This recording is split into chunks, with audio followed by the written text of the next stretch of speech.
성경 봉독하겠습니다. 신약 성경 에베소서 4장 11절에서 16절까지입니다. 성경 313페이지 안에 있습니다. 에베소서 4장 11절에서 16절까지 같이 봉독하겠습니다. 그가 어떤 사람은 사도로, 어떤 사람은 선지자로, 어떤 사람은 복음 전하는 자로, 어떤 사람은 목사와 교사로 삼으셨으니 이는 성도를 온전하게 하여 봉사의 일을 하게 하며 그리스도의 몸을 세우려 하심이라. 우리가 다 하나님의 아들을 믿는 것과 아는 일에 하나가 되어 온전한 사람을 이루어 그리스도의 장성한 분량이 충만한 데까지 이르리니 이는 우리가 이제부터 어린아이가 되지 아니하여 사람의 속임수와 간사한 유혹에 빠져 온갖 교훈의 풍조에 밀려 요동하지 않게 하려 함이라. 오직 사랑 안에서 참된 것을 하여 범사에 그에게까지 자랄지라. 그는 머리니 곧 그리스도라. 그에게서 온몸이 각 마디를 통하여 도움을 받음으로 연결되고 결합되어 각 지체의 분량대로 역사하여 그 몸을 자라게 하며 사랑 안에서 스스로 세우느니라. 아멘. 오늘은 교회 달력상 어버이 주일입니다. 어버이날이 8일로서 지나긴 했지만은 교회에서는 주일을 하나 선정을 해서 지내는데 이번에는 어버이날이 지난 그런 날을 어버이 주일로 보내게 되었습니다. 우리는 어버이 주일을 보내면서 이제 우리가 가지고 있는 그 인간적인 부모님들에 대한 인상이나 또 경험들 이런 것들이 먼저 떠오르기가 쉬운데 성경에서는 이제 그러한 것들이 결국은 인간의 약함이라는 것 그거를 먼저 전제할 것을 우리에게 가르치고 있습니다. 부모님이 우리에게 물려줬던 그런 경험과 기억들 그분도 우리와 똑같은 그런 인간이었다는 것 그걸 전제를 하고서 우리가 부모가 어떤 존재이어야 하는지 여기에 대해서 우리 스스로에게 묵상하는 시간을 줄 때 우리가 그 묵상한 대로의 그런 이상적인 그런 부모의 모습을 갖추고 살아갈 수 있게 된다. 성경은 그렇게 우리에게 가르치고 있습니다. 부모에게 예를 들면은 받은 상처라든지 기억이라든지 그것을 보는 눈을 우리가 이웃을 내 몸과 같이 사랑하라고 했을 때 그 말씀의 눈으로 바꾸라는 얘기죠. 그러기를 이제 우리에게 가르치고 있고 그것이 우리가 새로워지는 그런 계기가 되는 것입니다. 우리가 부모님 그러면은 우리는 이 노래로서 부모님 은혜를 많이 기억을 하지 않습니까? 우리가 많이 기억하는 그 어버이에 대한 은혜에 대한 그 노래 가운데 제일 기억에 많이 떠오르는 게 어머니 마음이죠. 어머니 마음. 그 양주동 박사가 이제 작시를 한 건데 나실 때 괴로움 다 잊으시고 기르실 때 밤낮으로 애쓰는 마음 진자리 마른 자리 가라니시며 손발이 다 닳도록 고생하시네.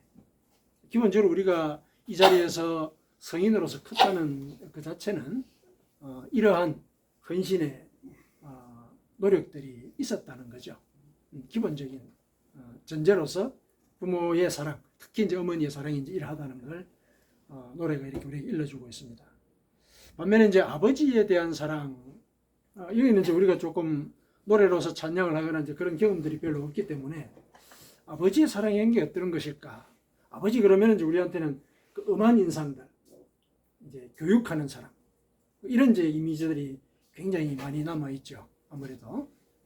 근데 요즘은 이제 조금 그 어머니의 사랑뿐만 아니라 그 아버지의 역할에 대해서도 이렇게 여러 가지 가치를 부여하는 분위기 때문에 아버지가 자식에게 어떤 존재인지 이런 것들에 대해서 많은 이제 시들도 나오고 많은 이런 이제 묵상의 이제 결과들이 나오는데 그 중에 일반적으로 우리가 아버지를 생각을 했을 때 떠오르는 그 많이 알려진 그 이미지가 예를 들면은 압박과 오해를 견디면서 속으로 울음을 삭히는 그런 존재, 이런 이미지가 이렇게 많이 회자가 되고 있습니다. 아주 이제 대표적으로 많이 알려진 게 그 하청호라는 시인이 아버지의 등이라는 이제 시를 발표를 했는데요. 거기에 뭐라고 되어 있냐면은 나는 이제야 알았다. 힘들고 슬픈 일이 있어도 아버지는 속으로 운다는 것을. 그 속울음이 아버지 등에 땀인 것을. 땀 냄새가 속울음인 것을. 사회가 이제 각박해지고 또 각박해진 가운데 그 생존 경쟁이 치열하다 보니까 이제 가족들을 건사하고 또 먹여 살리는 그 과정 속에서 여러 가지 이제 압박을 이제 아버지가 겪는다는 거죠. 아버지가 겪고. 그런데 자기 의대로 생각한다면은 박차고 나오고 싶어도 그런 억울함을 속으로 운다는 것이죠. 이런 이미지들을 이제 그 아버지를 생각을 할 때 많이 이렇게 떠오르고 또 그것이 또 감동을 많이 주는가 봐요. 이런 시가 이제 많이 이렇게 회자가 되고 있는 이유가 그것이겠죠. 자, 오늘은 이제 이렇게 이 부모의 은혜를 우리가 이제 생각을 해보는 그런 이제 주일인데, 부모 그러면은 이제 앞서 우리 두 개의 노래에서도 밝혀봤듯이 헌신의 이미지와 많이 연결이 되죠. 어버이는 헌신과 이렇게 불가문의 관계가 이렇게 있습니다. 성경도 이제 그걸 전제를 하고서 아마 십계명에서 네 부모를 공경하라 이렇게 얘기를 했을 겁니다. 다른 계명들은 이렇게 하라라고만 얘기하고 있는데 이 5계명, 부모를 공경하라는 이 계명에만 약속이 주어져 있죠. 이렇게 하면 이렇게 할 것이다. 보상이 주어져 있는 계명이 5계명만 있어요. 또 부모를 공경하라. 그리하면 내가 사는 그 땅에서 내 생명이 길 것이다. 그렇죠? 이렇게 이제 약속이 되어 있거든요. 왜 생명의 약속을 하셨을까? 이거 우리가 한번 생각할 필요가 있거든요. 그거는 예를 들면은 부모가 자식을 길러내는 그 과정이 사실상 생명을 바치는 헌신의 과정이다. 그래서 생명으로 하나님이 보상을 해주시는 거예요. 그런 부모의 그 생명을 바친 헌신을 공경을 했기 때문에 그렇게 이해를 할 수가 있는 그런 계명입니다. 그래서 부모의 그 헌신이라고 하는 것, 이게 생명을 바친 그런 헌신이라고 하는 것 우리가 전제를 하고 부모님을 바라볼 수 있어야 하겠습니다. 그래서 이 헌신에 대한 이 개념과 또 부모가 우리에게 준 그 헌신의 의미를 우리가 깨닫고 우리 스스로 체화하려고 노력을 할 때 우리가 우리 자식들에게 헌신의 모습으로 비춰지고 또 자식들이 생명의 은혜를 받을 만한 그런 공경을 받는 자리에 우리가 설 수 있게 되는 것이죠. 성경은 그렇게 되기를 바라는 마음으로 우리에게 그런 계명을 일러 주신 겁니다. 자, 그런 의미에서 우리가 공경받는 부모가 된다라고 얘기했을 때 그거는 일종의 어떤 그 이상적인 부모상을 우리가 생각을 할 수가 있는데 성경은 우리에게 이상적인 부모상을 어떻게 가르치고 있는지 그걸 우리가 같이 한번 살펴봤으면 좋겠습니다. 오늘 본문을 토대로 해서 이상적인 부모상의 모습이 어떤 것일까 이걸 우리가 살펴볼 건데 본문을 쭉 읽다가 보니까 부모에 대한 얘기는 하나도 없었다는 생각이 드시죠? 그렇죠? 이 본문은 예수 그리스도가 부활하시고 난 뒤에 이 바울 사도나 또 초대 교회 지도자들을 통해서 교회의 직책을 세우는 그 과정에서 그 직책을 맡은 사람들이 어떤 자세로 성도들을 양육할 것인가 그 점을 일러주고 있는 그런 말씀이거든요. 그러니까 상당히 그 교회적이고 또 선교적인 그런 차원의 그런 말씀인데 이 말씀을 실은 부모와 자녀의 관계에도 적용을 할 수가 있거든요. 성경 안에서는 서로가 지체가 서로 연결이 되어서 한 몸을 이룬다 이렇게 얘기하지 않습니까? 그래서 교회가 예를 들어서 성도들에게 어떻게 해야 되는가 하는 그 원리는 부모가 자식에게 어떻게 해야 되는가 그 원리가 통하는 것이죠. 다 통하는 거예요. 그래서 서로 한 몸이 된다는 얘기가 그런 얘기거든요. 그래서 오늘 본문을 통해서 이상적인 부모상, 부모가 어떻게 할 때 공경받는 부모가 될 수 있는 것인지, 그거를 교회 내의 이런 그 직임을 맡은 자와 성도들과의 관계와 관련된 그 말씀을 통해서 우리 같이 살펴봤으면 좋겠습니다. 자, 11절에 보니까 교회에는 이런 직책이 있다는 거죠. 사도, 선지자, 복음 전하는 자, 목사, 교사, 이런 직책을 맡은 사람들이 있다. 이 사람들은 결국은 이 직책들을 가만히 보니까 성도들을 가르치고 양육하는 그런 역할을 맡은 사람들이죠. 그렇죠. 다들 그런 역할을 하는 이 직책만 이렇게 언급을 하고 있지 않습니까? 가르치고 일러주고 양육하고 돌보는 그런 역할을 하는 것이죠. 부모도 그런 존재죠. 자녀에 대해서 양육하고 가르치고 입히고 먹이고 길러주는 이제 그런 역할을 맡은 존재들입니다. 그런데 보니까 사도, 선지자, 복음 전하는 자, 목사, 교사 여러 형태의 그 가르치는 자들이 있는데 부모도 사실은 그러하죠. 부모도 모습들이 다르고 또 각각의 역할들이 상황에 따라서 달라지지 않습니까? 자녀에 대해서 어떤 때는 어머니인데도 아버지 역할을 해야 될 때도 있고, 그렇죠? 아버지인데도 어머니 역할을 해야 될 때도 있고, 어떨 때는 교사 역할을 해야 될 때도 있고, 또 어떨 때는 간호하는 자가 되어야 할 때도 있고, 여러 역할들이 있는 거거든요. 그 여러 역할들을 부모가 맡을 때 그 근본되는 이 역할은, 근본된 중심되는 역할은 가르치고 돌보는 것이다. 그걸 이제 여기 11절에서 우리에게 일러주고 있습니다. 자, 가르치고 돌보는 그 목적이 뭐냐? 12절에 이는 성도를 온전하게 하여 봉사의 일을 하게 하며 그리스도의 몸을 세우려 하심이라. 그러니까 교회 내에서 이런 직책이 있는 이유는 성도를 온전하게 하는 거예요. 성숙하게 만든다는 얘기죠. 성숙하게. 지식도 주고, 또 예를 들면은 필요할 때는 도움도 주고, 또 가르칠 때는 가르치고, 이끌어주고 이러는 거죠. 그래서 온전하게 만드는 거예요. 온전하게 만들어서 결국 뭘 하게 하느냐? 봉사하게 한다는 거죠. 이 봉사는 물론 이제 우리가 시간과 노력을 들여서 다른 사람을 돕는 그 일을 가리키긴 하는데, 봉사를 한다는 것은 실은 앞에 나온 그 온전함과 연결이 되어 있어요. 성도가 온전히 설 때 봉사가 제대로 되는 거거든요. 준비가 안 된 상태에서 봉사를 하게 된다. 이렇게 되면은 여러 가지 그 어려운 점들이 생기게 되죠. 본인도 지치게 되고. 그러다 보면은 이 봉사하는 과정 속에 잡음이 생기기도 되거든요. 그래서 봉사를 하게 한다는 것은 결국 온전하게 성숙하게 만드는 그 일을 전제로 하는 것. 이걸 우리가 염두에 둘 필요가 있습니다. 그래서 부모가 자식을 키울 때 이 자식이 다른 사람에게 봉사를 한다. 이거는 그 자식이 다른 사람을 도울 만큼 내실이 갖춰진 그런 존재가 되도록 부모가 키워야 한다. 이걸 전제로 하고 있는 거예요. 그걸 전제로 하고 있죠.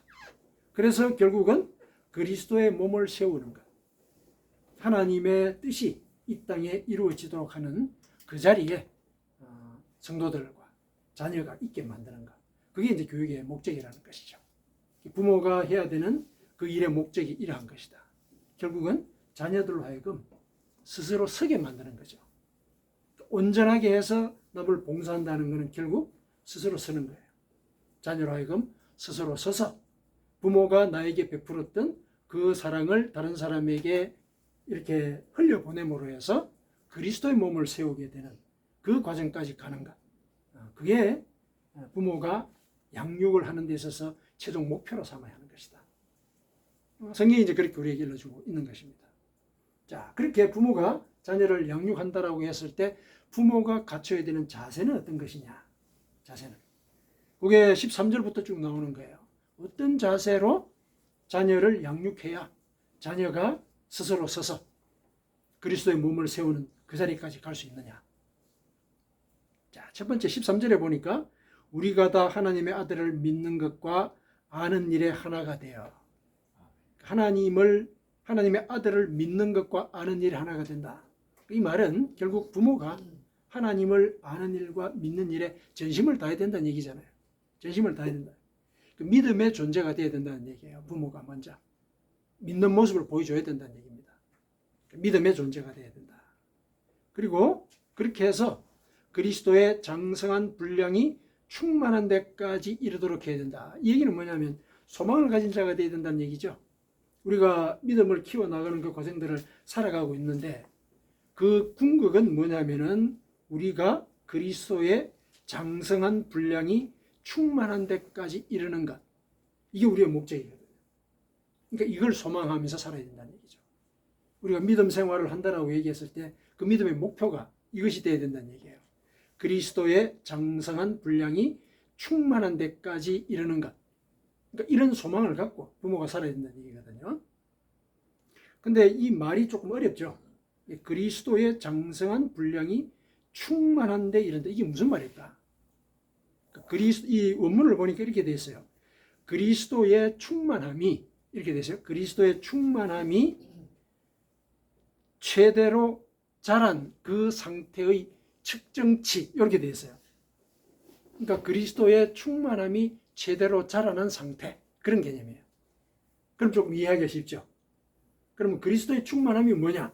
이것만 알면 되겠죠. 그리스도의 충만함이라는 건 뭐냐면은 그리스도의 뜻이 완전히 이루어지는 거예요.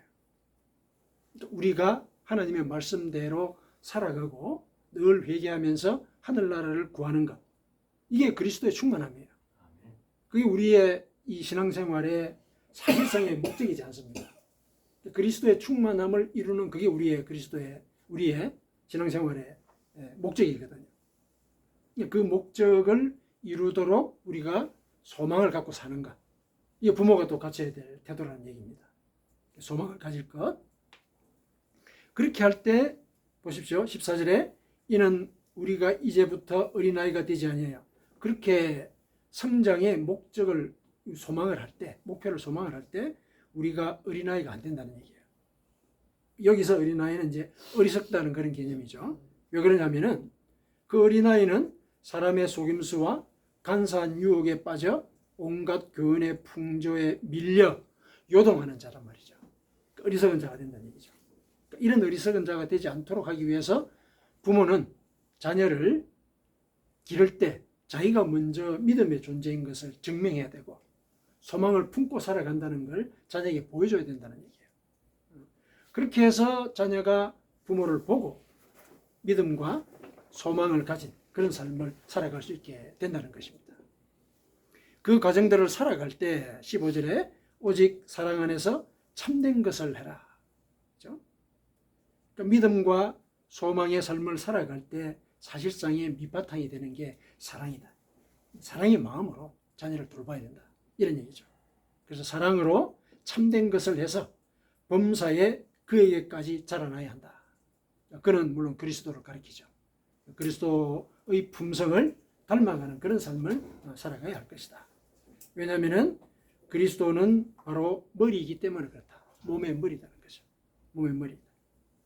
그에게서 온몸이 각 마디를 통하여 도움을 받음으로 연결되고 결합되어 각 지체의 분량대로 역사하여 그 몸을 자라게 하며, 그러니까 머리가 되도록 자라남으로 해서 부모가 머리가 된다는 얘기죠. 근데 그 머리가 실은 온몸을 온전하게 만드는 그런 역할을 한다라고 얘기하고 있는 것이죠. 각 지체를 다 연결해서 결합해가지고 각 지체의 분량대로 역사하도록 한다는 거죠. 그렇게 해서 결국에 사랑 안에서 스스로 세우게 될 것이다. 이렇게 얘기하고 있죠. 스스로 세운다. 독립된 주체가 된다는 얘기 아닙니까? 이 말은 부모가 믿음과 소망과 사랑의 존재로서 살아갈 때 자기가 혼자서는 스스로서는 그런 존재가 될 수 있고 또 그 과정으로 자녀를 양육을 할 때 자녀도 믿음과 소망과 사랑의 존재가 되어서 스스로서는 그런 존재가 된다는 얘기죠. 그렇게 얘기를 하고 있는 겁니다. 그래서 오늘 본문은 교회 내의 직임과 그 역할에 대해서 일러주고 있지만은 사실은 부모와 자식 간의 관계에 사실상의 이상적인 이정표를 우리에게 일러주고 있다. 이렇게 해석을 할 수가 있습니다. 이 말씀, 본문의 말씀 속에 부모의 그 이상적인 모습이 다 드러나 있는 것이죠. 이렇게 이제 우리가 살아갈 것을 목표로 삼고 우리 삶을 돌아볼 수 있어야 하겠습니다. 자, 그러면 이제 사례를 한번 살펴보도록 하죠. 이렇게 과연 부모가 믿음과 소망과 사랑의 존재로 살아낸 그런 증거가 있는지 그걸 한번 살펴보십시다. 부모의 하나의 그 모범적인 예라고 본다면은 탕자의 비유를 우리가 들 수가 있습니다. 탕자의 비유. 누가복음 15장에 보면 탕자의 비유가 나오죠. 거기에 나오는 그 아버지는 이제 물론 아버지로 한정하지 말고 어버이라고 보십시다. 그 어버이가 잘못을 저지른 아들이죠. 그 아들을 대하는 그 태도 속에 그 어버이가 믿음과 소망과 사랑의 그런 모습을 그대로 다 구현해서 보여주고 있습니다. 첫 번째, 그 어버이가 왜 믿음의 존재라고 얘기할 수 있느냐 하면은 그 둘째 아들이 아버지에게 뜬금없이 요청하지 않습니까? 재산을 좀 나눠주십시오. 요청을 하거든요. 자기가 가서 물론 계획이 있겠죠. 근데 성경에서는 뭘 할 거냐? 왜 그런 돈을 요구하느냐? 아무런 언급이 없죠. 부모가 묻질 않아요. 아버지가 묻질 않죠. 묻질 않습니다. 그 얘기를 듣자 아버지가 재산을 뚝 떼어서 아들 몫을 줍니다. 이 뭡니까? 그 행위 속에는 아버지가 아들을 믿고 있음이 드러나는 거죠. 묻지 않는 거예요. 재산에 손실을 끼치는 그런 일이 분명히 앞에 벌어졌잖아요. 그걸 또 자식이 요구를 하고 있고. 그러면 우리 상식으로는 어디 쓸 거냐? 뭐 하려고 그러냐? 뭐 이런 이제 얘기들을 물어볼 것인데 물어보지 않는 거예요. 믿은 것이죠. 아마 커오는 그 과정 속에서 이 아버지는 이 아들의 성장을 분명히 짐작을 했을 겁니다. 짐작을 했겠죠. 그리고 나이 어린 사람이 세상에 경험 없이 나갔을 때는 실패할 것이다. 그 왜 생각을 못 하겠습니까? 산전수전을 다 겪은 부모인데. 그렇죠? 큰 재산을 일구었다는 것은 산전수전을 다 겪었다는 걸 전제로 하는 것이죠. 근데도 왜 묻질 않았을까? 나가서 실패할 것을 사실상 알고 있었던 거죠. 안 물은 거예요. 묻지 않은 겁니다. 그러면 왜 그걸 줬느냐? 아버지는 자식의 성장을 염두에 두고 있었던 것이죠. 이 경험을 통해서 네가 깨닫기를 바란다. 이 마음이 그 속에 들어있는 거예요. 그래서 묻지 않았다고 봅니다. 물론 이제 성경에서는 왜 묻지 않았는지 얘기를 하지고 있지는 않지만은 그렇게 볼 수 있는 여지가 분명히 있는 것이죠. 상식적으로 생각할 때 말이 안 되거든요. 그렇지 않습니까? 당연히 어디 쓸 거냐? 그리고 얘기를 들어보고 맞닥지 않으면은 막 꾸지람을 해가지고 예를 들어서 가르치거나, 이게 우리 상식적인 생각이거든요. 묻질 않았어요. 아들 믿은 겁니다. 그래서 성장하기를 기대하는 그런 마음으로 준 거죠. 그런 마음으로 이 아들에게 주었기 때문에 그 아들이 믿음의 자녀가 되었어요. 이게 무슨 얘기입니까? 아들이 돌아오잖아요. 돌아옵니다. 돌아오는 그 밑바탕에는 아버지가 나를 받아줄 것이다. 이런 믿음이 있는 거죠. 그런 믿음이 있었거든요. 물론 방향이 다른 믿음일 수는 있습니다. 잘못을 한 사람이 나를 받아주기를 바라는 간절한 마음에서 생기는 그런 믿음하고, 이 아이가 가서 어쨌든 실패를 할 것 같은데 그럼에도 불구하고 나는 이 아이가 경험을 얻기를 바란다. 깨달음을 얻기를 바란다.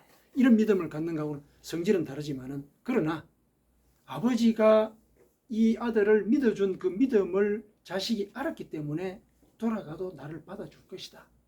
이런 믿음을 가진 거예요. 사실 그러지 못한 경우가 많지 않습니까? 참 어렵거든요. 자식이 부모를 버리고 나가서 돌아오지 않는 그런 경우들. 얼마나 속이 답답하고 힘듭니까? 그런 경우들이 있거든요.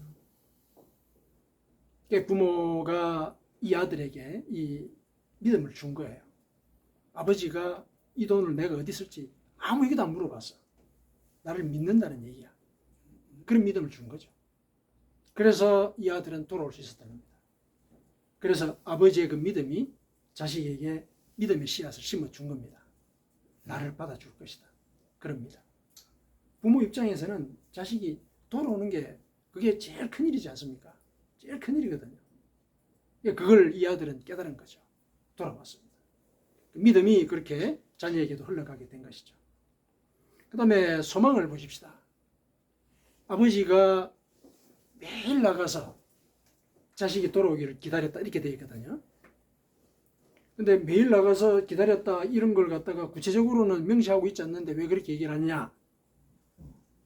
그 자식이 돌아왔을 때 아버지가 그 자식이 먼 데 있는데도 불구하고 달려갔다 이렇게 표현이 되어 있죠. 자식이 언제 올지 모르잖아요. 매일 나가서 자식을 기다렸지만 안 올 때가 많았지 않았습니까? 근데 어느 날 돌아온 거예요. 근데 그때 멀리서 자녀가 오는 것을 아버지가 봤다는 얘기는 사실은 매일 나가서 기다렸다는 얘기죠. 매일 나가서 기다렸다는 얘기죠. 그래서 멀리서 오는 아이를 보고 달려나간 거예요. 기다린 거죠. 소망을 갖고 기다린 거예요. 올 것이다. 소망의 주요한 핵심적인 행위가 기다림이지 않습니까? 기다린 거예요. 이런 기다림이, 이런 소망이 자식에게도 그대로 심어졌었어요. 사실은. 왜 그렇게 얘기할 수 있느냐? 자식 입장에서 봅시다. 돌아가는 길이 즐겁겠습니까? 얼마나 힘들겠어요? 자기도 생각이 있는 사람인데 아버지 재산 절반을 뚝 떼가가지고 밖에 가서 허랑방탕 다 써버렸단 말이죠. 면목이 없는 거예요. 면목이 없어요. 돌아오지 않겠다고 결정하는 것이 자기는 옳다고 판단할 수 있어요. 처음에 발을 뗐다가 도저히 견디기 힘들어서, 현재 상황을 견디기 힘들어서 처음에 발을 뗐다가 아니야. 내가 어떻게 아버지에게 돌아갈 수 있어? 차라리 돼지하고 같이 엉겨서 살다가 죽는 게 나을 거야. 이런 생각들, 그런 또 여러 가지 복잡한 생각들, 형에 대한 또 생각들, 이런 것들이 막 있지 않겠습니까? 그러다 보면은 돌아갔다가 아니야. 또다시 또 걸음을 돌이키고 이런 길들을 아마, 이런 과정들을 아마 거쳤을 것 같아요. 돌아오는 그 과정 속에. 그럼에도 불구하고 끝끝내 집으로 왔잖아요. 이 자식도 기다린 거예요. 그 과정이 기다림이에요.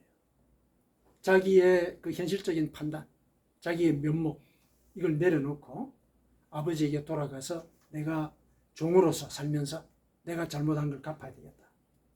이 마음을 갖고 자기가 되돌아가야 되겠다라는 그런 생각들을 자꾸 이렇게 다지고 그렇게 해서 결국 갔거든요. 그럼 자식으로서 기다린 거예요.